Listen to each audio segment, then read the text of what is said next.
Remal সেটি আসলে প্রায় 20 ঘন্টা হয়ে যাচ্ছে।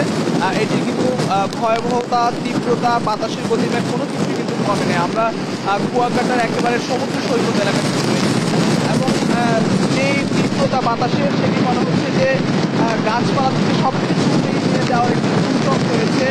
এটি আসলে না দেখে আসলে বোঝার কোনো উপায় নেই যে আসলে কতটা তীব্র।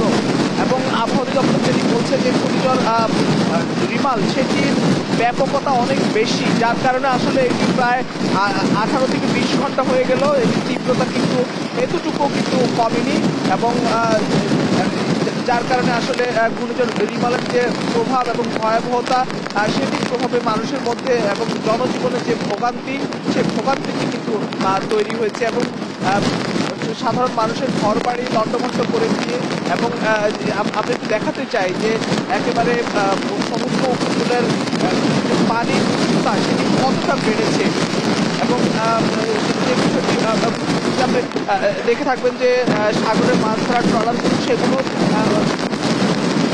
এসে ফেরানো হয়েছে সে অনেক আগে থেকেই এবং 10 নম্বর সতর্কতা দেখানো হয়েছে। মানে দাঁড়িয়ে থাকার মতো কোনো উপায় আসলে এই রিমালের যে ভয়াবহতার কারণে অসম্ভব হয়ে পড়ছে এবং সেটি হয়তো আরও কয়েক ঘন্টা স্থায়ী হবে এবং ধারণা করা হচ্ছে যে রিমালের এই ভয়াবহতাটি একেবারে ঠিক রাত 10টা পর্যন্ত চলতে পারে, অর্থাৎ সেটি প্রায় 2 দিনের কাছাকাছি হয়ে যাচ্ছে। এতটা ভয়াবহ পরিস্থিতি গত 1.5 দশকে সিডনের পর থেকে আসলে এই উপকূলের মানুষ আর কখনো দেখেনি।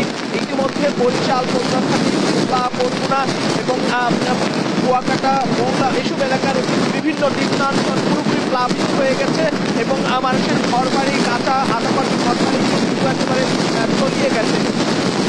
এছাড়া আরেকটি বিষয় বলতে চাই যে মানুষের যে সাধারণ মানুষ, অসহায় মানুষ রয়েছে সেসব অসহায় মানুষদেরকে কিন্তু সেসব অসহায় মানুষদেরকে যে সাইক্লোন সেন্টার রয়েছে সেই সাইক্লোন সেন্টারে কিন্তু স্থানান্তর করা হয়েছে এবং এছাড়াও আইনশৃঙ্খলা বাহিনীর পক্ষ থেকে বারবার সতর্কতা জারি করা হচ্ছে যেন তারা আশপাশে কেউ না থাকেন, বিশেষ করে সমুদ্র উপকূল এলাকায় এবং সাগরের আশপাশে যেন কেউ না থাকেন, নিরাপদ দূরত্বে সরে যান।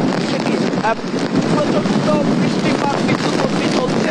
এই বৃষ্টিপাতের মধ্যে কিন্তু দাঁড়িয়ে থাকা বেশ অসম্ভব একটি ব্যাপার। ঘূর্ণিঝড় রিমাল প্রায় 20 ঘন্টার মতো বেশি সময় ধরে কিন্তু ঘূর্ণিঝড় রিমাল কিন্তু অতিবাহিত হয়ে যাচ্ছে এবং এখানে আসলে ঘুরিয়ে বলা যায় যে আমরা মানে দাঁড়িয়ে থাকতে পারছি না এবং এটি কিন্তু অনবরতভাবে অব্যাহতভাবে আসলে যে ভয়াবহতা এবং তীব্রতা অতিবাহিত হয়ে যাচ্ছে উপকূলের উপর দিয়ে এবং এটি হয়তো ঠিক রাত 10টা নাগাদ এই ধরনের ভয়াবহতা অব্যাহত থাকবে বলে ধারণা করা হচ্ছে। বিশেষ করে পায়রা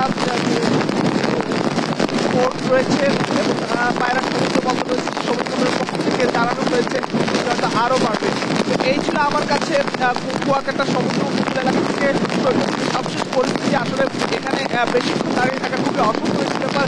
যে কোনো সময় দুর্ঘটনা ঘটার একটি সম্ভাবনা রয়েছে। আমরা নিশ্চয়ই পরবর্তী সংবাদে আবারও যুক্ত হব এবং সবশেষ ভয়াবহতা আমরা দেখানোর চেষ্টা করবো। এবং আরেকটি বিষয় আমি জানিয়ে শেষ করতে চাই যে জলোচ্ছ্বাস গতকাল রাত থেকে 10 থেকে 15 ফুট পর্যন্ত উচ্চতায় পৌঁছে গিয়েছে এবং সেটি সকালে কিছুটা কমলেও এখন আবারও সেটি কিন্তু বাড়ছে এবং এতে কিন্তু অনেক নিম্নাঞ্চল প্লাবিত হয়েছে।